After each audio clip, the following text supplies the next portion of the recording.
Hey guys, क्या हाल चाल? All good. My name is Rahat Nawaz and I welcome all of you to my YouTube channel, Ikra Coaching Classes, as you can see. आज का thumbnail देख के आप समझ गए होंगे कि आज की हमारी जो वीडियो है वो इंग्लिश बेस्ड होने वाली है। तो चेक कर सकते हैं how to speak English. English कैसे बोलें, इंग्लिश कैसे बोलें। देखिए, इंग्लिश बोलना कोई रॉकेट साइंस तो नहीं है। स्पीकिंग क्या होती है कि अपने आप को कैसे एक्सप्लेन करना। मैं ये सोच रहा हूँ, मुझे मैं ये कर रहा हूँ। तो जो भी हम काम करते हैं उससे हमें कहना होता है, जैसे मैं किताब खरीदता हूँ, मैं किताब खरीदता हूँ। अब ये बात मैंने सिंपल सी कही, मेरा फ्रेंड है क्या कर रहा है, मैं किताब खरीदता हूँ। ये चलो सारा ऐसे मेरे बना लेते हैं, खरीद रहा, मैं किताब खरीद रहा। ओके, मैं किताब खरीद रहा, फ्रेंड है क्या कर रहा है, किताब खरीद रहा। अब यही बात वो मुझसे पूछता क्या कर रहा है, व्हाट आर यू डूइंग, तो मैं उसे बताता क्या। जब मैं इसी चीज को अगर मुझे इसे इंग्लिश में ट्रांसलेट करना आएगा तभी तो बोल पाऊंगा। मुझसे बोल दूंगा आई एम बाइंग। अब वो द बुक भी यूज कर सकते हैं, आप बुक भी यूज कर सकते हैं। मैं किताब खरीद रहा हूँ, I am buying the book, मैं किताब खरीद रहा हूँ, बस बोल दिया इंग्लिश में। कुछ और थोड़ी जरूरी क्या है। हम पीट कहाँ हो जाते हैं, हम मतलब हम कहाँ रह जाते हैं जो इंग्लिश नहीं बोल पाते।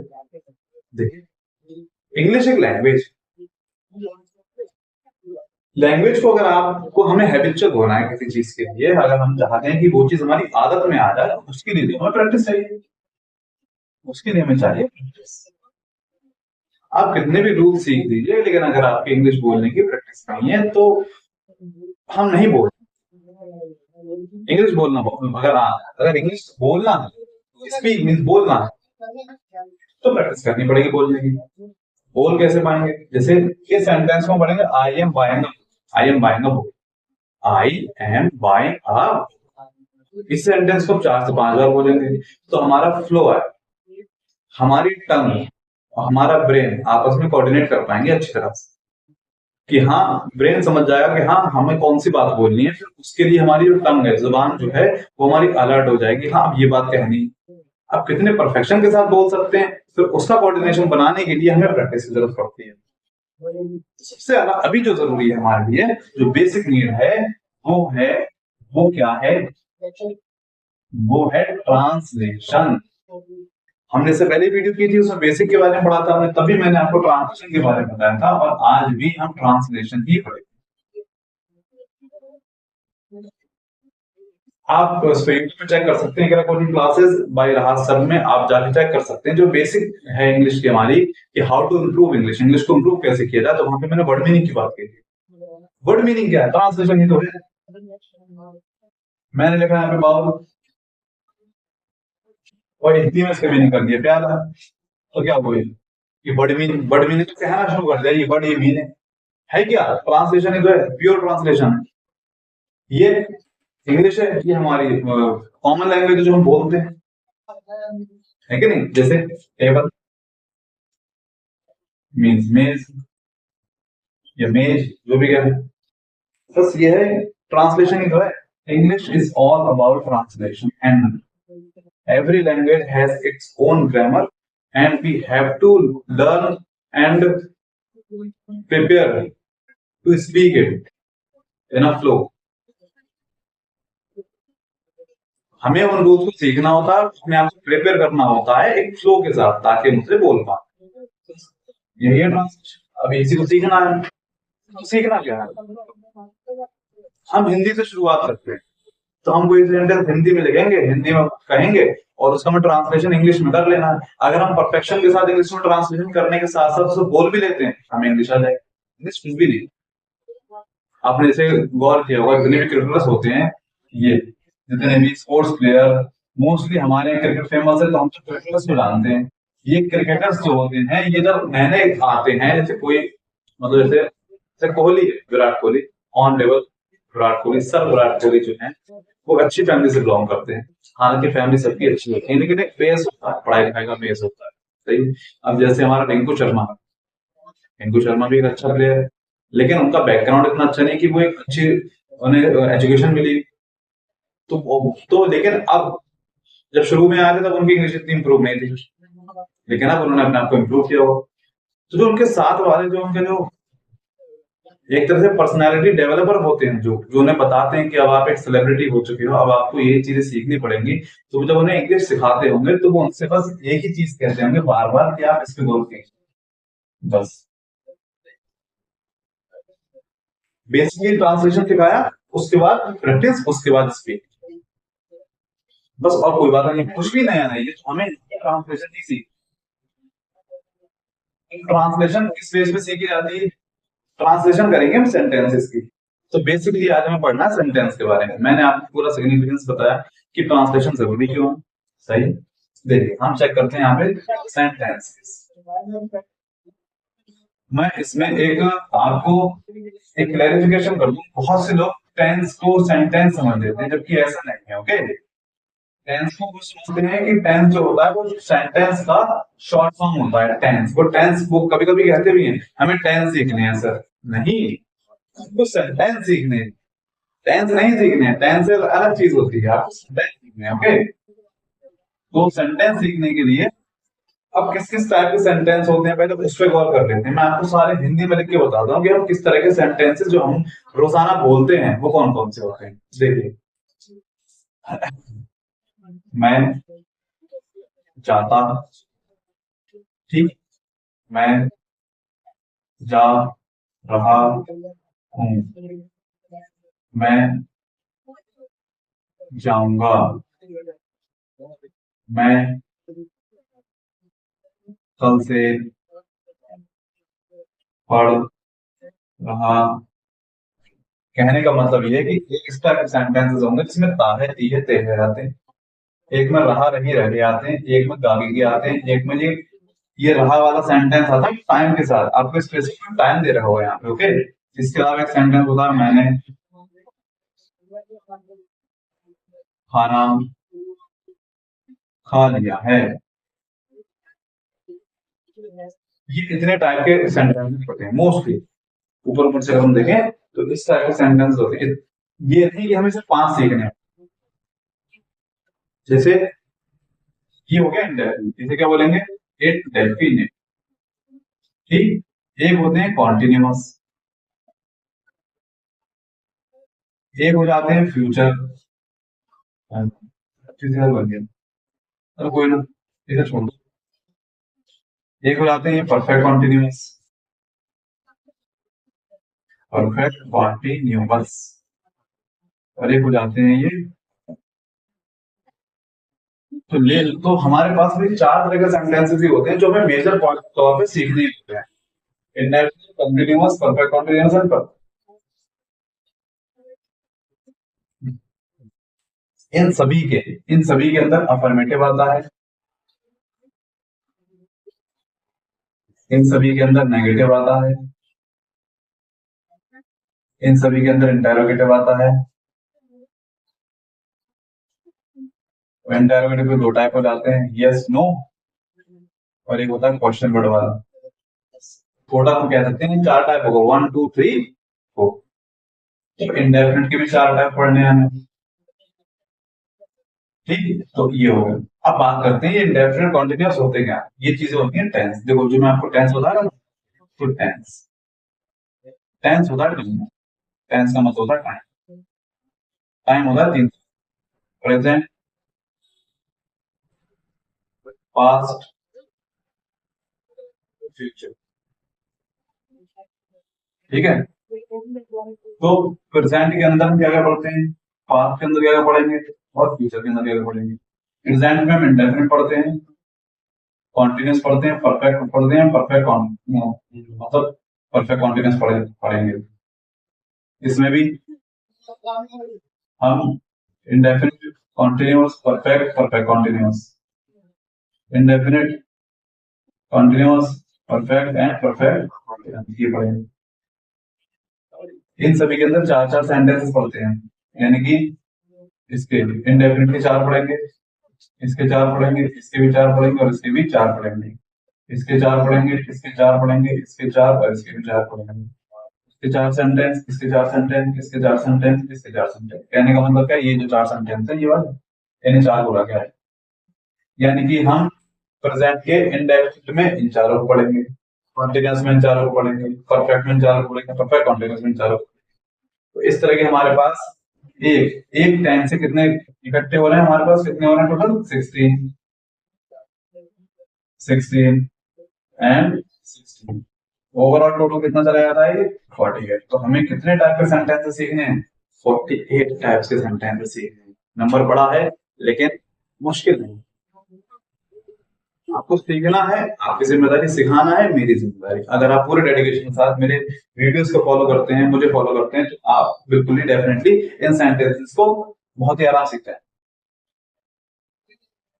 कुछ भी नहीं, सबसे पहले टेंस आता है, टेंस में प्रेजेंट आ गया, अब प्रेजेंट की हम 4 सीख ली, तो 4 4 4 पढ़ते हैं 16, फिर बात की फ्यूचर इस तरह पढ़ लेते हैं। और एक बात बताऊं आपको, इन सभी चीजों में ये जो अफर्मेटिव, नेगेटिव, इंटरोगेटिव होते हैं, ये सभी सेम है। ऐसा नहीं कि एक सेंटेंस, ये वाले सेंटेंस इन वाले सेंटेंस से बिल्कुल अलग होंगे, नहीं, ऐसा नहीं है, अलग होते हैं, लेकिन अलग होता क्या है मैं बता रहा हूँ। प्रेजेंट को पास्ट में जो कन्वर्ट कर देती है जो चीज, देखिए अभी मैं आपको एक एग्जांपल दे रहा हूँ।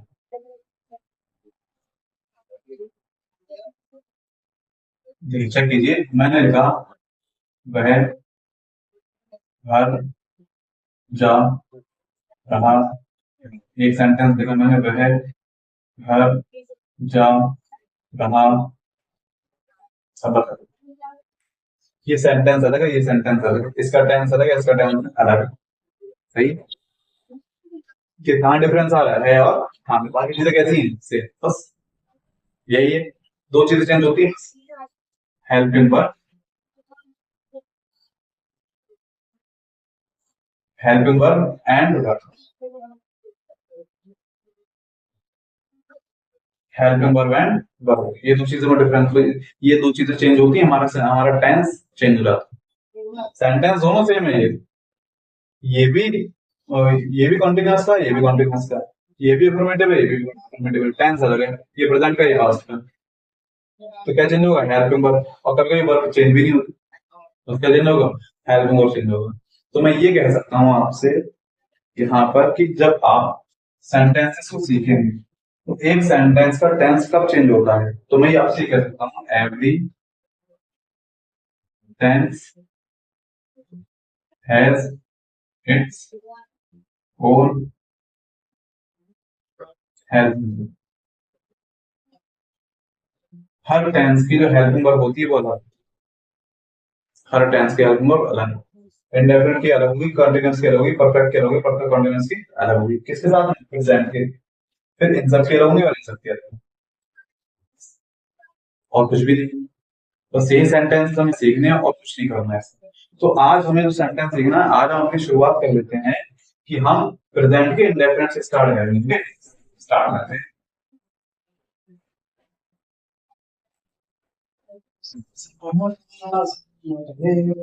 देखिए हम यहाँ पे हेडिंग बनाते हैं, प्रेजेंट इंडेफिनिट टेंस, ध्यान रखना ये पूरा नाम होता है प्रेजेंट इंडेफिनिट। प्रेजेंट का मतलब जो प्रेजेंट टाइम चल रहा है, उसके साथ इंडेफिनिट का मतलब होता है कि जो बात अधूरी रहे, पूरी तरह से कंप्लीट ना हो। मैं खाना खाता हूँ, वह घर जाता है, घर जा रहा है, घर पहुंचा है नहीं पहुंचा है, किस टाइम गया था, तो कैसे गया, कुछ भी नहीं, बस घर जाता है। आधी अधूरी बात होगी, शॉर्ट सेंटेंसेस होते हैं, और टेंस का मतलब जानते हैं टाइम से होता है, ओके। अब इसके हमें 4 सेंटेंस पढ़ने हैं, अफर्मेटिव, नेगेटिव, इंटरोगेटिव पढ़ने हैं, ठीक है। तो स्टार्ट करते हैं इसके, चलिए इसकी आइडेंटिटी से पता करते हैं। आइडेंटिटी मतलब पहचान, मैं आपको डायरेक्ट मेथड से पढ़ाऊंगा, ठीक है, मतलब हिंदी से इंग्लिश पढ़ेंगे हम, मैं इंग्लिश टू इंग्लिश आपको नहीं बोल रहा हूँ, हिंदी से इंग्लिश, क्योंकि हमें स्पीक भी करना, जो बात हम सोच रहे हैं वो तो हिंदी में ही आएगी, हमारी मदर टंग हिंदी जो हम बोलते हैं, वो बात तो हमारे जहन में वैसे ही आएगी, हमारे माइंड में कि ये बात हिंदी में इस तरह से कही जाएगी। हाँ, अब उसे इंग्लिश में बोलना है, तो हम क्या करेंगे अपने मन में, वही तो ट्रांसलेशन होता है, ये ट्रांसलेशन सब करते हैं। आपको क्या लग रहा है अगर कोई शख्स अमेरिका में है तो क्या वो इतनी इजीली इंग्लिश बोल लेता है कि वो पैदा होते ही इंग्लिश बोलना सीख गया था? नहीं, वो भी क्योंकि उनकी जो कॉमन लैंग्वेज होती है वो अलग होती है और इंग्लिश के रूल्स क्या है थोड़े से डिफरेंट है। बस ये है कि वो उस एक्सेंट में बोलते हैं तो उनकी प्रैक्टिस जो है वो बनी रहती है। हमें बिल्कुल नए तरीके से शुरू करना पड़ता है इंग्लिश को। वैसे इंग्लिश इंग्लिश लैंड मतलब इंग्लैंड, वहां के लोग की लैंग्वेज इंग्लिश है तो वहां होने पर डबल फायदा। जैसे हमारे लोग की लैंग्वेज हिंदी, अगर कोई फॉरेन कंट्री में हिंदी सीखता है तो उससे प्रॉब्लम होगी, वो सारे नियम सीखेगा फिर से स्पीक करना सीखेगा। हम हमारे यहाँ तो फिर भी गनीमत है, हम तो इंग्लिश बोल भी देते हैं, उनका तो हिंदी में बेड़ा ही कर बैठा है। चलिए, आइडेंटिटी जो रहती है तो मैं इसमें लिख दिखाऊंगा आपको, कैसा भी हो इंडेफिनिट है। प्रेजेंट का इंडेफिनिट अगर है तो अफर्मेटिव हो, नेगेटिव हो, इंटेरोगेटिव हो, किसी भी टाइप को आइडेंटिटी सबके लिए सेम रहेगी। हेल्पिंग वर्ब सबके लिए सेम रहेगी। कहाँ चेंज आएगा वहां मैं बता दूंगा। देखिए, आइडेंटिटी इसकी होती है कि सेंटेंस के, हिंदी की बता रहा हूं, कि सेंटेंस के लास्ट में ता है, ती है, से है, ता हूं, आगे, मतलब इस तरह के हमें वर्ड देखने को मिले तो वो सेंटेंस इधर से कहां चला जाता है, दैट इंडेफिनिट में चला जाता है। जैसे एग्जांपल दे देता हूं, मैं खाना खाता हूं, लास्ट में क्या आ गया, बस प्रेजेंट में होगा। अब इसे ट्रांसफॉर्म कैसे करें, ट्रांसलेट करेंगे वो बात की बात है। आप समझ गए ना कि इस तरह का होगा। अब इसमें नहीं है तो मैं खाना नहीं खाता हूं, अब जैसे ये सेंटेंस है तो अब हमें चेक करना है कि सेंटेंस कौन सा है। टेंस तो पता लग गया, कामू मतलब प्रेजेंट डेफिनेट हो गया। अब सेंटेंस कौन सा है, सेंटेंस चेक कर लीजिए। हमें इसमें सेंटेंस पढ़ने हैं वो कौन कौन से पढ़ने हैं, एक बार उसे भी चेक कर लीजिए। हमें इसमें पढ़ना है नेगेटिव, हमें पढ़ना है नेगेटिव, और हमें पढ़नी है इंटेरोगेटिव। इंटेरोगेटिव में दो पार्ट होते हैं, मैं आपको बता चुका हूँ, एक yes no वाला होता है और एक क्वेश्चन वर्ड वाला होता है। ओके, इन्हें पढ़ना। देखो, नेगेटिव की पहचान होती है नॉट, नहीं, अगर सेंटेंस में नहीं आ जाएगा वो नेगेटिव में जाएगा। इसकी पहचान है लास्ट में क्वेश्चन मार्क। बस अभी इससे ज्यादा कुछ नहीं बता रहा मैं इसके बारे में, इतना समझ। अब आप यहाँ पहचान लीजिए कि इसमें क्वेश्चन मार्क है, नहीं, क्या सेंटेंस में ये नहीं लिखा है, नहीं, तो जो ये दोनों नहीं है तो फिर क्या हो जाएगा, अफर्मेटिव। सिंपल के सेंटेंस कहते हैं, सिंपल सी बात होती है। सिंपल मतलब साफ साफ छोटी सी बात। मैं खाना खाता हूँ, मैं जाता हूँ, मैं जाता हूँ, सबसे छोटा सेंटेंस है, प्रेजेंट डेफिनेट का अफर्मेटिव होता है। ओके, सिंपल सेंटेंस हमारे अफर्मेटिव, नॉट आ जाएगा नेगेटिव, क्वेश्चन मार्क आएगा तो इंटरोगेटिव। कब यस नो वाला होगा, कब क्वेश्चन वर्ड वाला होगा, वो जब ये आएगा तब बताऊंगा। तो हम स्टार्ट करते हैं अपना अफर्मेटिव। आज हम अफर्मेटिव कंप्लीट करते हैं। अब पढ़ना है हमें इसका अफर्मेटिव सेंटेंस। अफर्मेटिव सेंटेंस पढ़ना है। देखिए, इसका एक बेसिक फॉर्मूला, जैसे जब आप सेंटेंस लिखेंगे सब्जेक्ट ट्रांसलेट करेंगे, उसके ट्रांसलेशन में आपको सबसे पहले सब्जेक्ट पुट करना होता है। सभी सभी सेंटेंस को जब हम बनाएंगे, किसी भी टेंस का कोई सेंटेंस हो उसका एक फॉर्मूला जरूर होगा, और जो थोड़ा सा चेंज होता है दूसरे वाले को, और कुछ नहीं।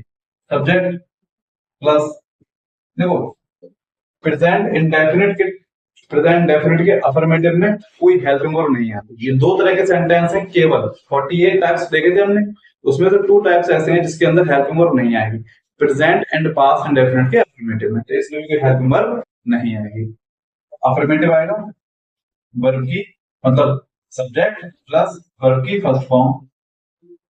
अब इसमें एस या ईएस लगाना होता है। जैसे आपने एक सेंटेंस देखा होगा, ही गोज, वर्ब तो गो होती है तो गोज क्यों लिखा हुआ है, वहां पे एस या ईएस को जोड़ा गया है, क्यों जोड़ा गया है वो बात वो बताएंगे अभी आपको। सब्जेक्ट प्लस वर्ब की फर्स्ट फॉर्म में एस या ES plus object plus it is, simple sense. आपको सब, ज्यादातर सब बच्चे जानते हैं कि सब्जेक्ट ऑब्जेक्ट क्या होता है, फिर भी जिन्हें नहीं पता मैं बता देता हूँ कि आप क्या करोगे। आपको अगर जैसे मैं खाना खाता हूँ, अब आप इसमें ढूंढो कि सब्जेक्ट कौन सा है, सब्जेक्ट कौन सा है। तो जब हम सब्जेक्ट को ढूंढते हैं तो सब्जेक्ट के लिए हम एक काम करते हैं, हम कौन लगाकर क्वेश्चन करेंगे, क्या करेंगे, कौन से क्वेश्चन कर लेंगे, हमें सब्जेक्ट मिल जाएगा। मैं खाना खाता हूँ, खाना कौन खाता है, मैं, तो मैं क्या हो जाएगा, सब्जेक्ट। फिर ऑब्जेक्ट, इसका क्वेश्चन क्या लगाकर करते हैं, मैं खाना खाता हूँ, क्या खाता हूँ, क्या खाता हूँ, खाना, तो खाना क्या हो जाएगा, ऑब्जेक्ट। ये दो तरीके होते हैं, सब्जेक्ट मिल गया, ऑब्जेक्ट। ठीक, बात आती है एस या ई एस। देखिए चेक करिए, हमारे जो सब्जेक्ट होते हैं, हमारे जो सब्जेक्ट होते हैं, चेक कर लेते हैं। इसे मैं दो कैटेगरी में डिवाइड कर दूंगा, क्यों, क्योंकि एक में एस या ई एस आएगा और एक में एस या ई एस नहीं, एस और ई एस जिसमें आएगा, एस या ई एस जिसमें नहीं आएगा। ओके, मतलब किन सब्जेक्ट के साथ एस या ई एस लेंगे, किन सब्जेक्ट के साथ एस या ई एस नहीं लेंगे, वो चेक कर देखिए। तो ही, शी, इट, किसी का नाम हो, सिंगुलर। सिंगुलर का मतलब होता है बंदर पे कूदता है तो बंदर एक हुआ तो सिंगुलर हो जाएगा। तो इस तरह के अगर सब्जेक्ट होते हैं तो हम वहां पे एस या ई एस लेंगे, और आई, बी, यू, दे, प्लूरल। तो इसमें हम एस या ई एस नहीं, ये आप इसका स्क्रीनशॉट अच्छे से ले लीजिए और अपने नोट्स जरूर बनाया कीजिए, इस बात को बहुत हेल्प। सही है, अब मैं इसे यहाँ पे ट्रांसलेट करता हूँ। हाँ, देखिए ट्रांसलेशन देखिए, सबसे पहले क्या है सब्जेक्ट, मैं खाना खाता हूँ, खाना कौन खाता है, मैं को इंग्लिश में कहते हैं आई। ठीक, वर्ब की फर्स्ट फॉर्म आएगी, खाना जो वर्ब होती है वो होती है ईट। अब हमें चेक करना है क्या एस या ई एस आएगा या नहीं आएगा, तो चेक कीजिए, आई, आई के साथ नहीं आएगा, नहीं आएगा तो आई ईट रहने देंगे। फिर क्या आएगा, ऑब्जेक्ट, मैं खाना खाता हूँ, क्या खाता हूँ, खाना, तो द। अब ये ईटीसी वाली बात होती है, मैं घर पर खाना खाता हूँ, जो घर पर वाली बात है वो कहां चली जाएगी, वो ईटीसी में चली। बस दीदी बन गया आपका एक सेंटेंस है प्रेजेंट डेफिनेट। तो अब आप अपने डेली लाइफ में जो भी सेंटेंस इस टाइप के बोलना चाहते हो उसे इस तरह बोल सकते हो। मैं घर जाता हूँ, आई गो टू होम। मैं बाजार से आता हूँ, आई कम फ्रॉम द मार्केट। मैं खेलता हूँ, आई प्ले।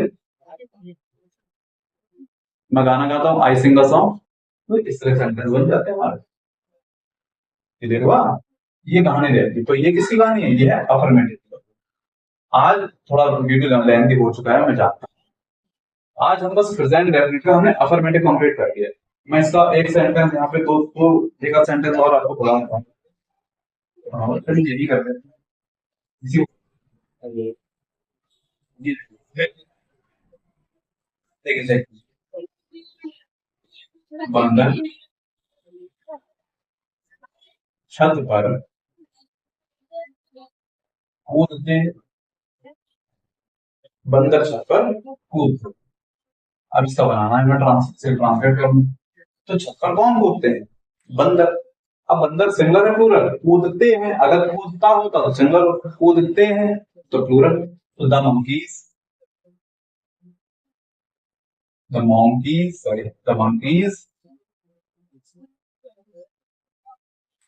यहाँ बात नहीं कर सकता है, ये अफर्मेटिव करना चाहिए कैसे, द मंकीज। ठीक है ना, वर्ब की फर्स्ट फॉर्म आएगी, कूदने की जंप होती है, तो जंप। अब चेक करना एस या ds आएगा नहीं आएगा, प्लूरल है, नहीं आएगा। द मंकीज जंप, बंदर कूदते हैं, कहां कूदते हैं, छत पर, ऑन द। ये ऑन द रूफ कोई ऑब्जेक्ट नहीं है, ये ईटीसी वाली बात है, तो सब्जेक्ट इस सेंटेंस में कोई ऑब्जेक्ट नहीं थी। ओके,